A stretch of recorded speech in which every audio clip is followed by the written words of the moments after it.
Job 22. Then Eliphaz the Temanite replied, Can a person do anything to help God?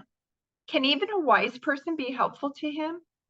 Is it any advantage to the Almighty if you are righteous? Would it be any gain to him if you were perfect?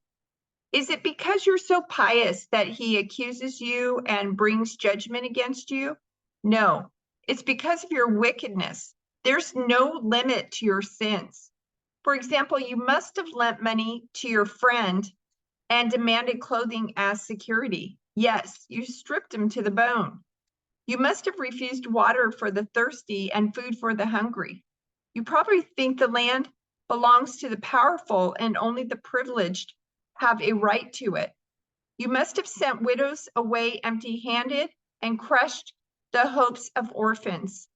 That is why you are surrounded by traps and tremble from sudden fears. That is why you cannot see in the darkness and waves of water cover you. God is so great, higher than the heavens, higher than the farthest stars. But you reply, that's why God can't see what I am doing. How can he judge through the thick darkness? For thick clouds swirl about him, and he cannot see us. He is way up there, walking on the vault of heaven. Will you continue on the old paths where evil people have walked? They were snatched away in the prime of life, the foundations of their lives washed away. For they said to God, leave us alone. What can the Almighty do to us? Yet he was the one who filled their homes with good things. So I will have nothing to do with that kind of thinking. The righteous will be happy to see the wicked destroyed, and the innocent will laugh in contempt. They will say, see how our enemies have been destroyed. The last of them have been consumed in the fire. Submit to God, and you will have peace. Then things will go well for you. Listen to his instructions and store them in your heart. If you return to the Almighty, you will be restored. So clean up your life. If you give up your lust for money and throw your precious gold into the river, the Almighty himself will be your treasure. He will be your precious silver. Then you will take delight in the Almighty and look up to God. You will pray to him and he will hear you, and you will fulfill your vows to him. You will succeed in whatever you choose to do, and light will shine on the road ahead of you. If people are in trouble and you say, help them, God will save them. Even sinners will be rescued. They will be rescued because your hands are pure. Then Job spoke again.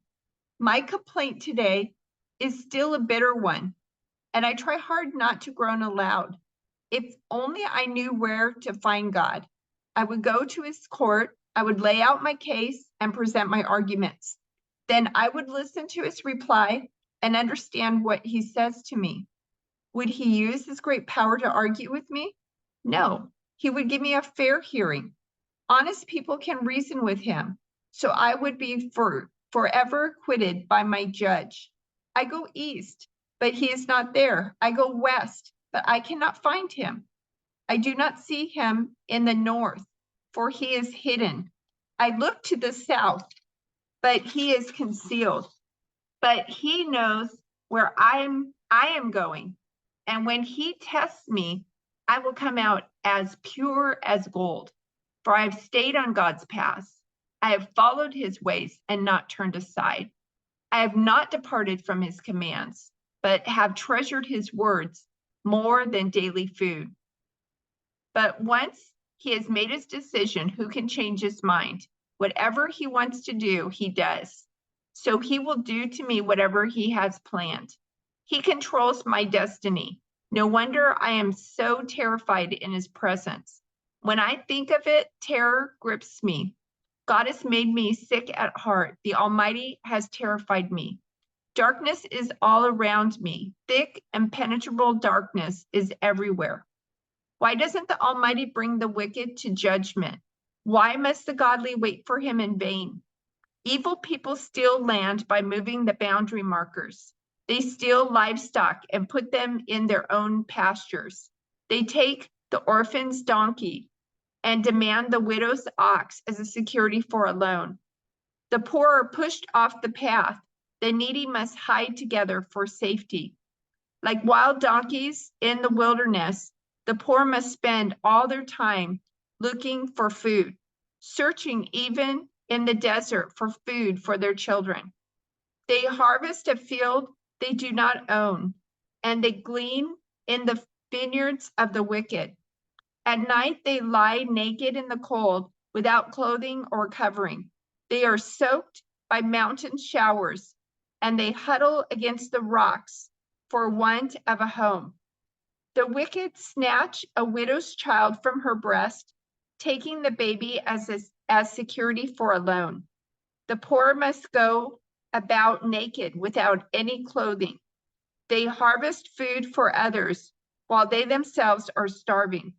They press out olive oil without being allowed to taste it, and they tread in the winepress as they suffer from thirst.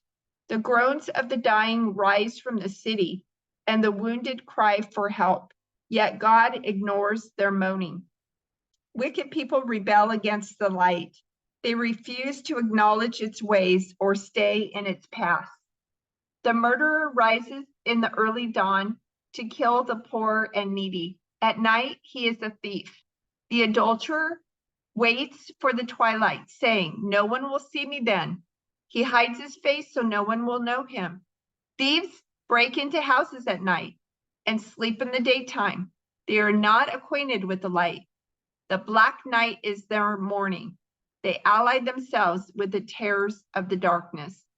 But they disappear like foam down a river. Everything they own is cursed, and they are afraid to enter their own vineyards. The grave consumes sinners, just as drought and heat consume snow. Their own mothers will forget them. Maggots will find them sweet to eat. No one will remember them. Wicked people are broken like a tree in the storm. They cheat the woman who has no son to help her. They refuse to help the needy widow. God in his power drags away the rich. They may rise high, but they have no assurance of life. They may be allowed to live in security, but God is always watching them. And though they are great now, in a moment they will be gone like all others, cut off like heads of grain. Can anyone claim otherwise? Who can prove me wrong? Then Bildad the Shuhite replied, God is powerful and dreadful. He enforces peace in the heavens. Who is able to count his heavenly army? Doesn't his light shine on all the earth? How can a mortal be innocent before God? Can anyone born of a woman be pure? God is more glorious than the moon. He shines brighter than the stars. In comparison, people are maggots. We mortals are mere worms.